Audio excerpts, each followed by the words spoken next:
Hello students, आज मैं आप लोगों को प्रेपोजिशन पार्ट 10 में बताऊंगा use of by and for. तो चलिए शुरू करते हैं। सबसे पहले हम लोग बाय के बारे में जानेंगे।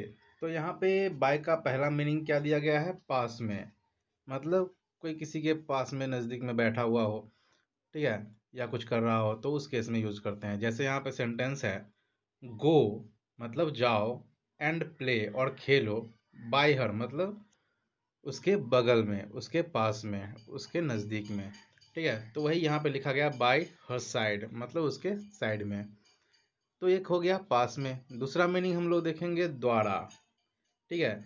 जैसे शी केम बाय बस या कार या ट्रेन, मतलब किसी भी वाहन से कोई आता है, ठीक है, सफ़र करता है तो हम लोग बाय का यूज़ करते हैं।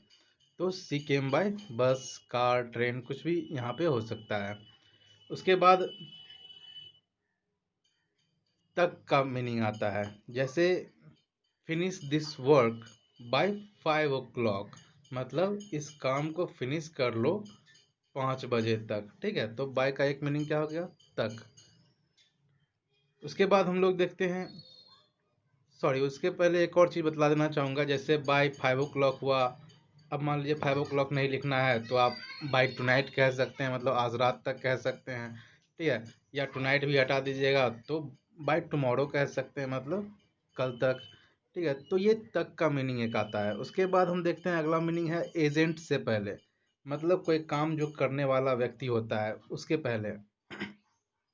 जैसे एन एप्पल इज इटेन, मतलब एक एप्पल खाया जाता है बाय हिम, मतलब क्या हो गया कि उसके द्वारा। तो यहाँ पे काम करने वाला कौन है? वह, हिम, ठीक है। तो उसके द्वारा ये काम होता है। तो किसी के द्वारा कोई काम होता है तो हम लोग जो है एजेंट के पहले, उस व्यक्ति के पहले बाय का यूज करते हैं। और ये पैसिव वॉइस के सेंटेंस में यूज होता है इस तरह से, किसी काम का, सॉरी, किसी का नाम लेकर के। अगला मीनिंग है किसी का भी नाम लेकर। जैसे ही ऑलवेज स्वेयर बाय गॉड, मतलब वह हमेशा जो है कसम खाता है भगवान का नाम लेकर के, ठीक है। यहाँ पे ही ऑलवेज स्वेयर बाय यू भी कह सकते हैं, वो तुम्हारा नाम लेकर के हमेशा कसम खाता है। तो बाय का एक मीनिंग क्या हो गया? किसी का नाम लेकर के। अगला मीनिंग देखते हैं के अनुसार। जैसे यहाँ पे लिखा गया है व्हाट इज द टाइम, मतलब टाइम क्या हुआ है बाय योर वॉच, मतलब तुम्हारे घड़ी के अनुसार। तो यहाँ पे के अनुसार का मीनिंग आ गया। आगे देखते हैं इसका एक और मीनिंग, यहाँ पे 7वां नंबर में दिया गया है मात्रा बतलाने के लिए। जैसे I missed the shot bye 3 inches. अब मान लीजिए कोई गेम वगैरह हम लोग खेलते हैं, ठीक है, जिसमें निशाना लगाना होता है। तो जो शॉट आप लोग लगाते हैं, निशाना लगाते हैं, तो वो कभी कभी मिस कर जाता है 1 इंच से, 2 इंच से, 3 इंच से। तो यहाँ पे कहा गया है कि मैंने मिस कर दिया शॉट कितने इंच से? तो 3 इंच से। तो बाय का मतलब क्या होगा कि मात्रा बतलाना है। 3 इंच जो है ये एक मात्रा हो गया, क्वांटिटी बतलाने के लिए हम लोग जो है यूज करते हैं।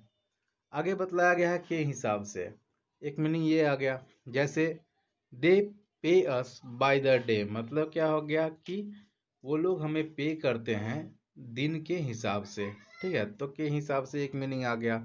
आगे देखते हैं हम लोग, इसका एक और मीनिंग दिया हुआ है से होकर गुजरना, मतलब कहीं से होकर कोई गुजरता है तो बाय का यूज करते हैं। जैसे you must go by the police station, मतलब क्या हुआ कि तुम्हें निश्चित तौर पे जाना चाहिए पुलिस स्टेशन से होकर, मतलब कि पुलिस स्टेशन से होकर के गुजरना चाहिए। तो इस केस में यूज करते हैं। अब हम लोग देखेंगे फोर का यूज। तो पहला क्या बतलाया गया इसका मीनिंग? उद्देश्य। तो उद्देश्य क्या है? जैसे मान लीजिए यहाँ पे दिया गया है सेंटेंस में वी प्ले, हम लोग खेलते हैं वीडियो गेम्स, क्या? Video games. और फॉर प्लीजर, मतलब आनंद के लिए। गेम खेलने में हमको आनंद आता है इसलिए हम लोग खेलते हैं। तो हमारा उद्देश्य क्या है? प्लीजर प्राप्त करना। तो इसलिए हम लोग फॉर का यूज करते हैं कि हम लोग वीडियो गेम खेलते हैं और हमारा खेलने का जो उद्देश्य है वो क्या है? तो प्लीजर प्राप्ति, मतलब आनंद की प्राप्ति। उसके बाद हम लोग देखेंगे यहाँ पे अगला मीनिंग है के लिए। तो जैसे यहाँ पे सेंटेंस दिया गया है ही इज वेटिंग फॉर बस, तो इसका मतलब क्या हुआ कि वो इंतजार कर रहा है किसके लिए? तो बस के लिए। तो फॉर का मीनिंग क्या आ गया यहाँ पे? के लिए। अगला यहाँ पे मीनिंग दिया गया है के समर्थन में। जैसे किसी के समर्थन में आप कुछ बोलते हैं, जैसे we shall vote for him. तो यहाँ पे जो दिया गया है वी शैल वोट, मतलब क्या हो गया कि हम लोग वोट करेंगे फॉर हिम, मतलब उसके फेवर में, ठीक है। तो ये एक मीनिंग आ गया कि समर्थन में, के फेवर में, किसी के फेवर में आप कुछ बोलते हैं। आगे देखते हैं हम लोग, इसका मीनिंग दिया गया है, चौथा मीनिंग है के बावजूद। अब ध्यान दीजिए सेंटेंस पे, फॉर ऑल हर मनी, मतलब उसके सारे पैसों के बावजूद, सी इज नॉट हैप्पी, मतलब वह खुश नहीं है। तो यहाँ पे मीनिंग क्या आया, के बावजूद, मतलब के होते हुए भी, मतलब उसके पास बहुत सारे पैसे थे फिर भी वो हैप्पी नहीं है। अगला मीनिंग है इसका, इस दृष्टिकोण से। अब ध्यान दीजिए, जैसे एग्जाम्पल में दिया गया सेंटेंस में, Rohit is very short for his age. यहाँ पे फॉर हिज एज का मतलब क्या हो गया, वो अपने एज के दृष्टिकोण से, मतलब कि उसके जो, उसका जो एज है उस दृष्टिकोण से अगर देखा जाए तो वो बहुत ज़्यादा छोटा है। जैसे होता है कई बार कि कुछ लोग जो है अपने एज की दृष्टिकोण से जो है ज़्यादा लंबे हो जाते हैं, ज़्यादा बड़े हो जाते हैं, लोग देख के चौंक जाते हैं कि अरे ये इतना ही साल का है। तो इस दृष्टिकोण से का मीनिंग एक आ गया। तो इस तरह से हम सेंटेंस बनाते हैं। जैसे मान लीजिए एक और सेंटेंस इस तरह का बनाना हो तो, he is very tall for his age, मतलब वो अपने एज के हिसाब से बहुत ज़्यादा टॉल है। ऐसा भी कह सकते हैं, he is very healthy for his age, मतलब अपने एज के हिसाब से वो बहुत ज़्यादा हेल्दी है।